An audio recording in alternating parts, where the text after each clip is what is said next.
స్వాగతం. బులెటిన్లో ముందుగా హెడ్లైన్స్ చూద్దాం. తాడేపల్లి కేంద్ర కార్యాలయంలో కృష్ణా జిల్లా అధ్యక్షులు మాజీ మంత్రి పేర్ని నాని ప్రెస్ మీట్. అంబేద్కర్ విదేశీ విద్యా పథకం లబ్ధిదారులతో సీఎం చంద్రబాబు వర్చువల్ సమావేశం.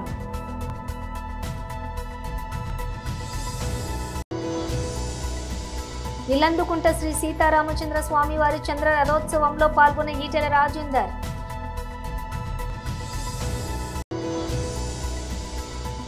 అంబేద్కర్ జయంతి వేడుకలకు హాజరైన కేంద్ర మంత్రి కిషన్ రెడ్డి.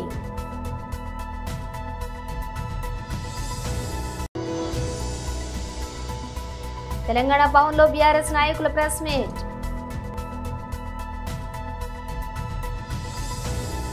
ఇక డీటెయిల్స్ చూస్తే తాడేపల్లి కేంద్రం కార్యాలయంలోని కృష్ణా జిల్లా అధ్యక్షులు మాజీ మంత్రి పేర్ని నాని ప్రెస్ మీట్ నిర్వహించారు.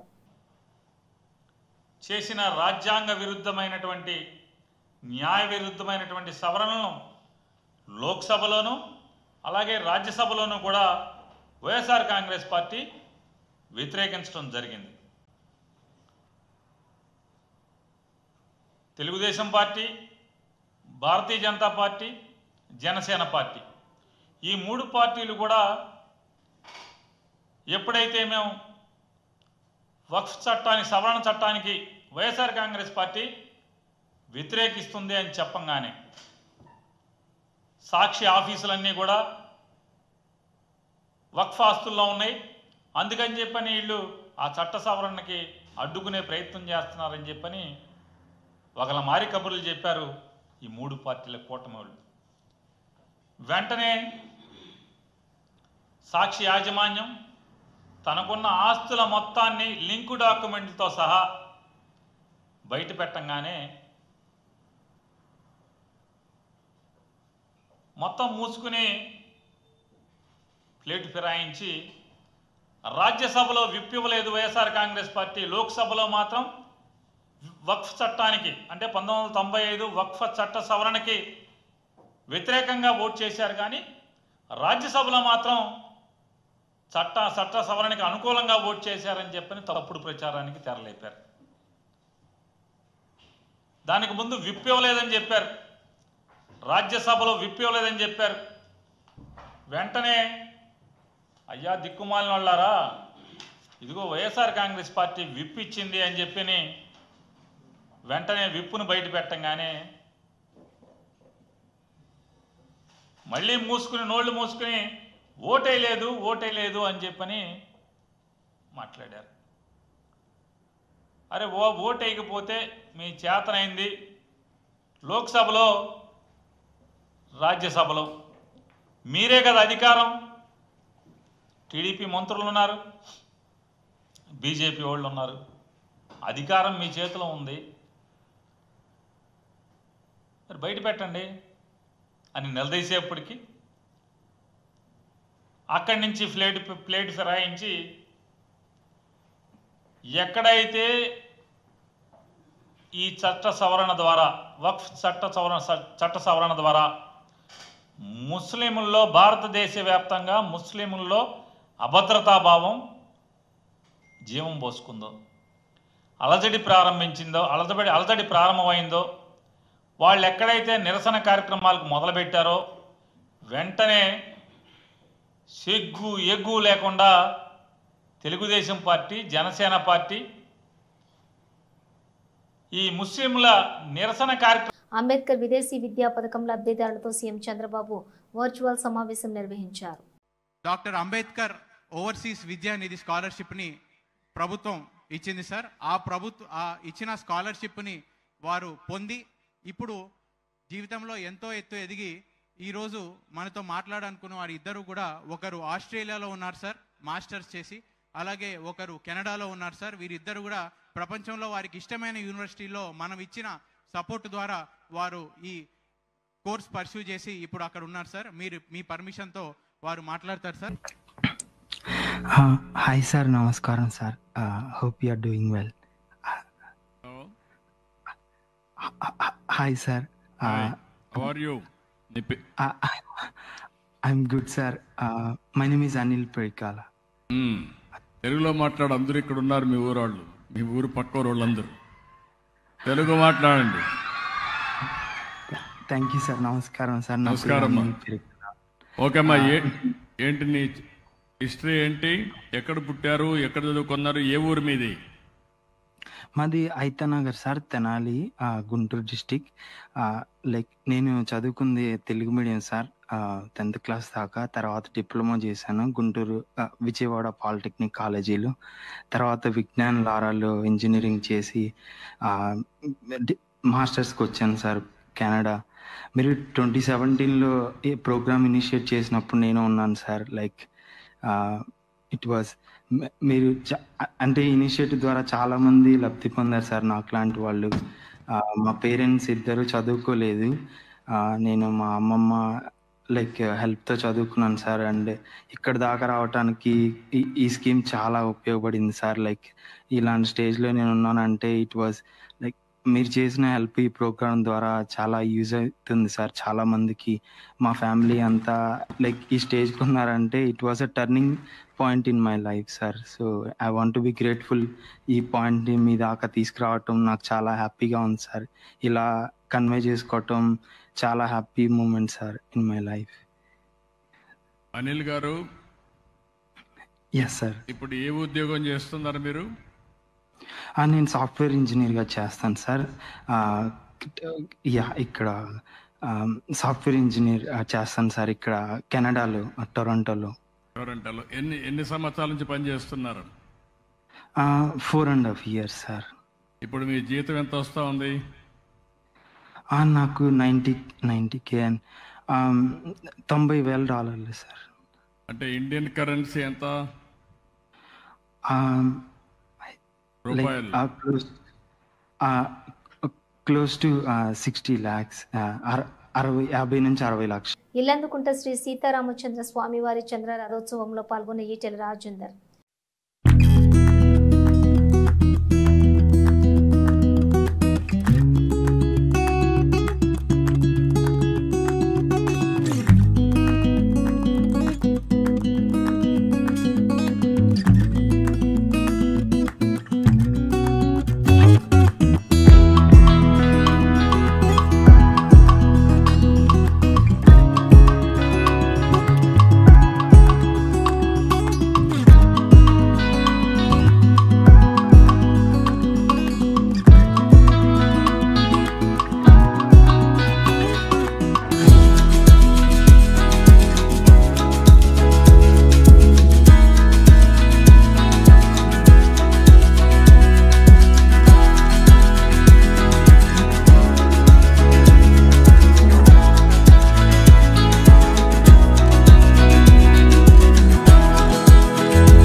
అంబేద్కర్ జయంతి వేడుకలకు హాజరైన కేంద్ర మంత్రి కిషన్ రెడ్డి.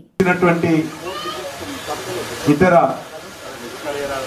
పెద్దలందరికీ పేరు పేరున నమస్కారాలు. ఈరోజు చాలా ముఖ్యమైనటువంటి మన భారతదేశం స్వాతంత్రం వచ్చిన తర్వాత మన దేశం ఎట్లా ఉండాలి, మన దేశం ఎట్లా అభివృద్ధి చేసుకోవాలి, మన దేశము ఏ చట్టం ఆధారంగా ముందుకెళ్ళాలి, ఈ దేశంలో ఉన్నటువంటి పేద ప్రజలకు ఏ రకంగా రక్షణ కల్పించాలి, చట్టసభలు ఏ రకంగా ఉండాలి, మహిళల హక్కులు ఏ రకంగా కాపాడాలి, దళితుల హక్కులు ఏ రకంగా కాపాడాలి, పేదల హక్కులు ఏ రకంగా కాపాడాలి అనేటువంటి అన్ని విషయాలను కూడా చర్చించి అందరితో సంప్రదించి ఒక అద్భుతమైనటువంటి కాన్స్టిట్యూషన్, సంవిధానం, రాజ్యాంగం మనకు అందించినటువంటి డాక్టర్ బాబాసాహెబ్ అంబేద్కర్ యొక్క జయంతి రోజు జన్మదినం. మన భారతదేశంలో ఎవరివైనా అత్యధికమైనటువంటి విగ్రహాలు ఊరూరా బస్తీ బస్తీ ఉన్నాయంటే అది డాక్టర్ బాబాసాహెబ్ అంబేద్కర్ విగ్రహాలే ఈ దేశంలో అత్యధికమైనటువంటి విగ్రహాలు ఉన్నాయి. అన్ని వర్గాల ప్రజలు, దళితులే కాదు అన్ని వర్గాల ప్రజలు కూడా డాక్టర్ బాబాసాహెబ్ అంబేద్కర్ను గౌరవించి ఆయనతో స్ఫూర్తి తీసుకొని ఆయన చూపించినటువంటి బాటలో ప్రయాణం చేసేటువంటి గొప్ప నాయకుడు ఈరోజు డాక్టర్ బాబాసాహెబ్ అంబేద్కర్. ఆయన జన్మదిన సందర్భంగా ఈరోజు మన బస్తీలో బాబు జగ్జీవన్ రామ్, అదేవిధంగా డాక్టర్ బాబాసాహెబ్ అంబేద్కర్ ఈ ఇద్దరు విగ్రహాలను కూడా మనము బండారు వైష్ణవ్ ఫౌండేషన్ ఆధ్వర్యంలో ఈరోజు దత్తాత్రేయ గారి ఆశీస్సులతో విజయలక్ష్మి గారు ఈ బస్తీలో ఏర్పాటు చేయడం జరిగింది. మనకందరికీ తెలుసు ఈ ఇద్దరు నాయకులు కూడా జగ్జీవన్ రామ్ గారు కానీ డాక్టర్ బాబాసాహెబ్ అంబేద్కర్ కానీ ఒక దళిత సామాజిక వర్గాన్ని నుంచి వచ్చి దేశానికి. తెలంగాణ భవన్లో బీఆర్ఎస్ నాయకులు ప్రెస్ మీట్ నిర్వహించారు. కూలీలకు డబ్బులు ఇస్తామన్నారు, ఎక్కడ పోయింది? కౌలు రైతులకు డబ్బులు ఇస్తామన్నారు, ఎక్కడ పోయింది? మీరు కౌలు రైతులకు ఇస్తామని చెప్పి చాలామంది కౌలు తీసుకున్నారు. అటు కౌలు రైతు ఇలా ఎండిపోయిన ఈ పంటకు ఎట్లా కట్టాలా? నిన్న పోయినాం, మల్లారెడ్డి అనే ఒక రైతు కళ్ళకు నీళ్ళు పెట్టుకున్నాడు. ఆయన కొడంగల్లో కళ్ళకు నీళ్ళు పెట్టుకొని ఏడ్చిండు. ఆయన నేను కౌలు తీసుకున్నా, నా పరిస్థితి ఏందని. ఓపులాయపల్లి దగ్గర పంట పండించిండు కౌలు రైతు, మొత్తం కొట్టుకపోయింది, ఏడుస్తున్నాడు. నేనేం చేయాలి? కౌలు రైతు నేను, నా పరిస్థితి ఏందని. మీరు ఇచ్చిన హామీలకు రాష్ట్రంలో రైతాంగం మొత్తం కూడా దివాలా తీసింది, రోడ్ల మీదకి వచ్చిర్రు. 2014 కన్నా ముందు ఏం పరిస్థితి వచ్చిందో మళ్ళీ ఆడికి వచ్చింది అంతే. మళ్ళీ కరెంటుకు ఎదురు చూడాలి, ఇలా బుగ్గ వేసి ఎప్పుడు వస్తుందో కరెంట్ అని బయటకు వచ్చి ఇట్లా పైకి చూడాలా, మేఘాలు వచ్చినాయా ఏంది, వర్షం వస్తుందా రాదా అని. ఇలా పరిస్థితి అత్యంత దారుణంగా ఉంది. వీళ్ళు ఇచ్చినటువంటివి హామీలు, ఏ ఒక్క హామీ రైతులకు ఇచ్చే ఒక్క హామీ, కౌలు రైతులకు రైతు బంధు ఇస్తాన్నారు, అది పోయింది. రైతు కూలీలకు ఇస్తామన్నారు, అది పోయింది. పంట బీమా అన్నారు, అది పోయింది. ఎన్నో చెప్పారు. రుణమాఫీ అన్నారు, మొత్తం అది గాలికి వదిలిపెట్టారు, సగం కూడా కాలేదు. రైతు కూలీలకు, భూమి లేని రైతులకు కూడా రైతు బీమా అన్నారు, అది పోయింది. ఇలా భూభారతి వచ్చింది. మరి భూభారతిలో మీరు 6వ అంశంలో పోడు భూములకు, రైతులకు, అసైన్డ్ భూముల లబ్ధిదారులకు క్రయ విక్రయాల్లో అన్ని యజమాని హక్కులు కలిగిస్తామన్నారు. మరి భూభారతిలో ఎందుకు లేదు? భూభారతిలో మీరు ఆ చట్టం ప్రకారం కలిగిస్తాను, మీ చేతులు ₹1 ఖర్చు కానటువంటి అంశం, అది ₹1 ఖర్చు కానటువంటి అంశం. దేశ ప్రజలకు ముఖ్యంగా రైతులకు భారత వాతావరణ విభాగం ఊరటనిచ్చే వార్తను అందించింది. ఈ ఏడాది నైరుతి రుతుపవనాల సీజన్ దేశవ్యాప్తంగా సాధారణం కంటే అధిక వర్షపాతం నమోదవుతుందని అంచనా వేసింది. ఈ మేరకు తన దీర్ఘకాలిక అంచనా వివరాలు వెల్లడించింది. దీర్ఘకాలిక సగటు 87 సెంటీమీటర్లతో పోలిస్తే ఈసారి 105% వర్షపాతం నమోదయ్యే అవకాశం ఉందని ఐఎండీ తెలిపింది. ఈ అంచనాలు 5% హెచ్చుతగ్గులు ఉండే అవకాశం ఉందని పేర్కొంది. జూన్ నుంచి సెప్టెంబర్ వరకు కొనసాగే ఈ రుతుపవనాల సీజన్కు సంబంధించిన వివరాలను భూ విజ్ఞాన శాస్త్ర మంత్రిత్వ శాఖ కార్యదర్శి ఎం రవిచంద్రన్ ఈరోజు ఢిల్లీలో జరిగిన మీడియా సమావేశంలో వెల్లడించారు. సాధారణంగా 105% నుంచి 110% మధ్య వర్షపాతాన్ని సాధారణం కంటే ఎక్కువగా ఐఎండీ వర్గీకరిస్తుంది. అనుకూల వాతావరణ పరిస్థితులు ఈ అంచనాకు దోహదం చేస్తున్నాయని ఐఎండీ వివరించింది. రుతుపవనాల సీజన్ అంతటా El Nino, southern oscillation, Indian ocean డైపోలో వంటి కీలక వాతావరణ వ్యవస్థలు తటస్థంగా కొనసాగే అవకాశం ఉందని పేర్కొంది. అలాగే 2025 ప్రారంభ నెలలో ఉత్తరార్ధగోళం, యురేషియా ప్రాంతాల్లో మంచు తక్కువగా కప్పబడి ఉండటం కూడా రుతుపవనాల క్రియాశీలతను పెంచే మరో ముఖ్యమైన అంశమని తెలిపింది.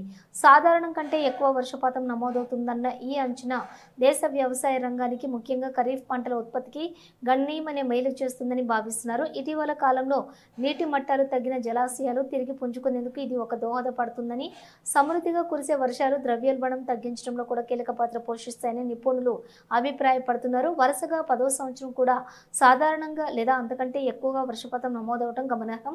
ఇది దేశ వాతావరణంలోనే కొంత స్థిరత్వాన్ని సూచిస్తోందని అధికారులు తెలిపారు. అయితే దేశంలోని చాలా ప్రాంతాలు విస్తారంగా వర్షాలు కురిసే అవకాశం ఉన్నప్పటికీ లడఖ్, తమిళనాడు, ఈశాన్య రాష్ట్రాల్లోని కొన్ని ప్రాంతాల్లో మాత్రం సాధారణం కంటే తక్కువ వర్షపాతం నమోదయ్యే అవకాశం ఉందని ఐఎండీ స్పష్టం చేసింది.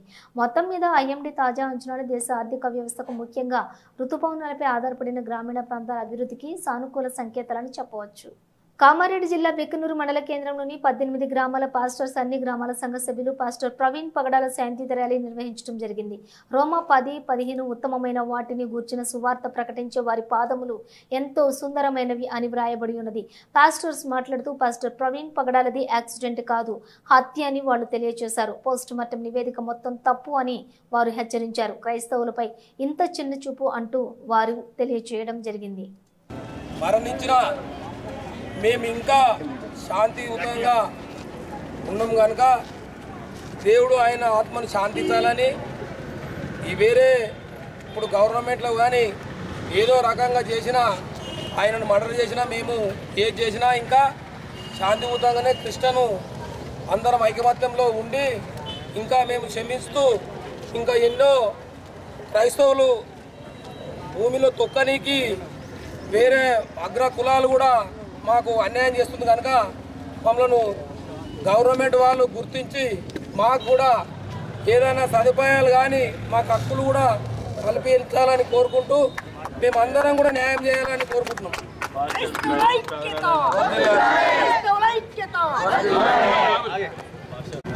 వివిధ మండలాలు వచ్చినటువంటి క్రైస్తవ సోదరులందరికీ దేవుని నామాన్ని బట్టి వందనాలు. ముఖ్యంగా ప్రవీణ్ పగడాల హత్య కోసం ఈ దినం మండల వైజ్గా మరి శాంతి ర్యాలీ నిర్వహించడం జరిగింది. శాంతి ర్యాలీలో పాల్గొన్నటువంటి మిత్రులందరికీ కూడా నిజంగా దేవుని నామాన్ని బట్టి వందనాలు చెల్లిస్తున్నాం. మనం ఒకవేళ ఐక్యత చూపకపోతే ఇలాంటి సంఘటనలు ఇంకా చాలా పునరావృతమయ్యే అవకాశాలు చాలా ఉన్నాయి. ఏంటంటే మనం బోధించేది మతం కాదు, మార్గం మాత్రమే. వారికి సరిగ్గా అర్థం కాక దీని విషయంలో చాలా తప్పుగా వాళ్ళు ఆలోచన చేస్తున్నారు. మనమైతే ఏ మతాన్ని కానీ కించపరచడం కానీ, లేకపోతే ఏ మతాన్ని మనం వాళ్ళ మనోభావాలను కానీ కించపరచకూడదు. కాబట్టి దయచేసి మనం కూడా మనకు ఇప్పుడు ఈ దినాన బీజేపీ గవర్నమెంట్ అనుకో, ఇంకా ఎవరైనా మనకు వ్యతిరేక శక్తులు మన దళితులను మనపైనే దాడి చేయడానికి వాళ్ళను ప్రోత్సహిస్తున్నారు. దీని విషయంలో మనం జాగ్రత్తగా మనం ఆలోచన చేయాలి. మనం ముఖ్యంగా ఏంటంటే ఉన్నటువంటి వ్యక్తుల్లో మనం ఐక్యత ఉండాలి. ఇలా ఆయనకు జరిగింది, నాకేమొచ్చిందిలే, నాకైతే జరగలేదు కదా అనుకుంటే రేపు తప్పకుండా మన పైన జరిగే అవకాశాలు ఉన్నాయి. కాబట్టి మనం ఐక్యతలో లోపం జరగద్దు. మరియు ఇంకోటి ఏంటంటే ప్రవీణ్ పగడాలది 100% హత్యనే. తప్పకుండా మనుషులంగా ఈ కోర్టులో ఒకవేళ తీసేసిన తప్పకుండా దేవుడు తప్పకుండా వారిని శిక్షిస్తాడు. కాబట్టి ఆ నిరీక్షణ కలిగి మనం ఉండాలి. మనం ఏ చేసినా శాంతియుతంగా వెళ్ళాలి. మనం ఎవరికి వ్యతిరేకం కాదు, మనం దేవుడు చూపినటువంటి ప్రేమను కూడా మనం ఇతరులకు చూపెట్టాలి. కాబట్టి దయచేసి ఈ విషయంలో ఇంకా రానున్న దినాల్లో తప్పకుండా ఇంకా అనేకమైన దాడులు జరిగే అవకాశాలు ఉన్నాయి. కాబట్టి మనం ఎక్కడ దాడులు జరిగినా మనం అందరం ఐక్యతతో ముందుకొచ్చి మనం అందరం కూడా ముందుకు వెళ్ళాలి. మనం కాపాడుకోవాలి. మన దేవుడు చూపినటువంటి మార్గాన్ని చూపెట్టాలి.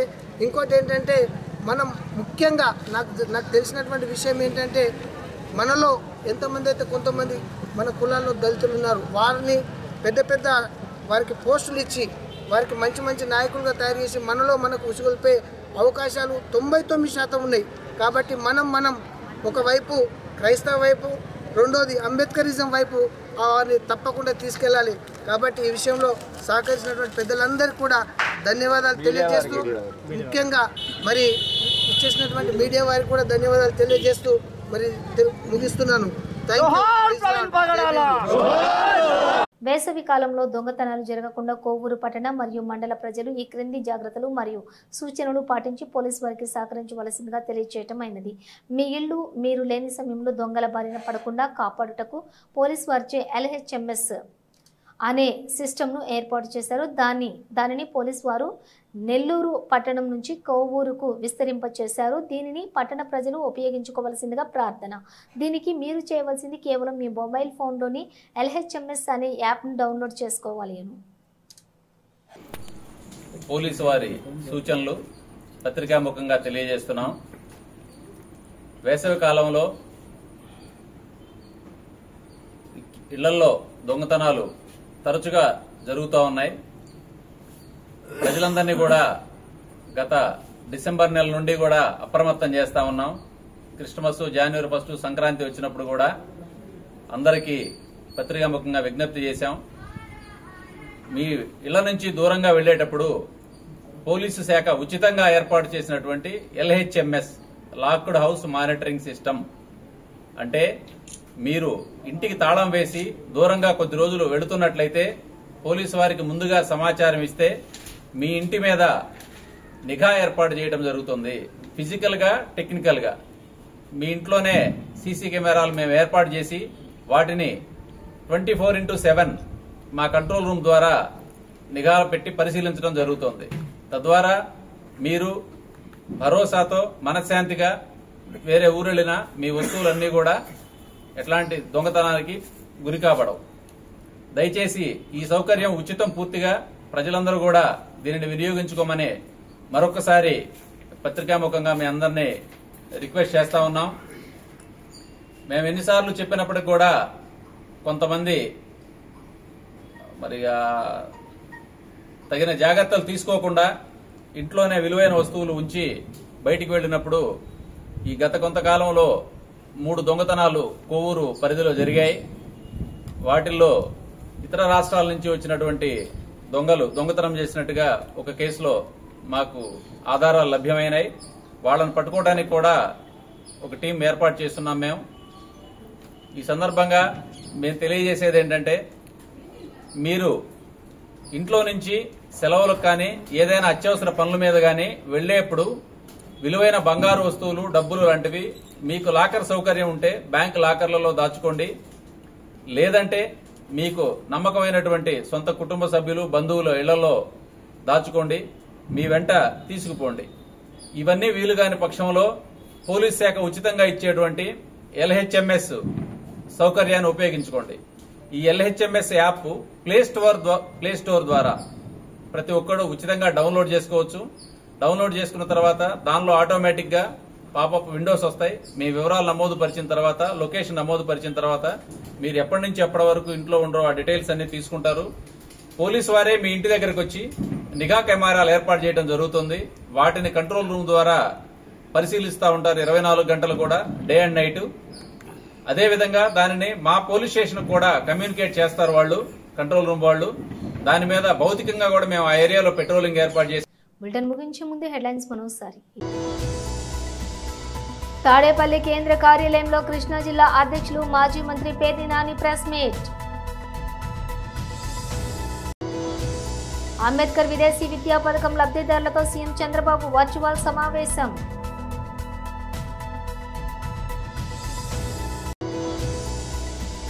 ఇల్లందుకుంట శ్రీ సీతారామచంద్ర స్వామి వారి చంద్ర రథోత్సవంలో పాల్గొన్న ఈటెల రాజేందర్.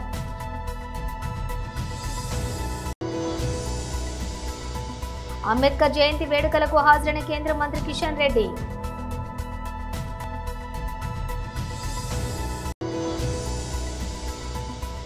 తెలంగాణ భవన్లో బీఆర్ఎస్ నాయకుల ప్రెస్ మీట్. ఈ బులెటిన్ విశేషాలు. మరో బులెటిన్తో మళ్ళీ కలుద్దాం.